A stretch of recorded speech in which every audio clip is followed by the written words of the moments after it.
Bismillah walhamdulillah wassalatu wassalam ala rasulillah. This is the third installation of our reflection on Surah Al-Mu'minun. We've reached the ayah which describes the believers, and specifically describing those acts which are to be rejected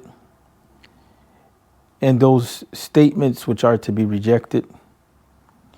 The word lagwu is not so easy to be translated, so we'll leave it as it is. But the ayat reads, وَالَّذِينَ هُمْ عَنِ اللَّغْوِ مُعْرِضُونَ. Those who evade or avoid al-lagw. The translation that's most popular, the clear Quran, has it listed as idle talk.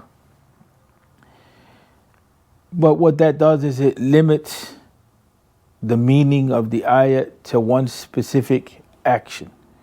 The action of speech that's problematic, that the believers evade that speech which is empty, that speech which is vain, that speech which is gossip or which is backbiting, or that speech which is falsehood, or that speech which is the speech of shirk. There's different degrees of seriousness with regard to speech, but it leaves out action. The ulama of tafsir, they go into a discussion with regard to al-lagw, and they involve in the definition of al-lagw every sort of disobedience to Allah, whether in speech or in action, and that's why it can be inclusive of shirk and sin and idle talk at the same time. For the sake of simplicity, the clear Quran gives us one meaning, but the meaning is much more ample or much more expansive or much more wide than what's contained. And so the quality of the believer is to be attentive to especially the movement of the tongue, the acts of the tongue, and how it is that those actions impact the heart. So speech which is not meaningful, which is not bringing benefit, speech which is not about justice, which is not about encouragement, which is not rooted in Iman, has definitely an impact on our hearts.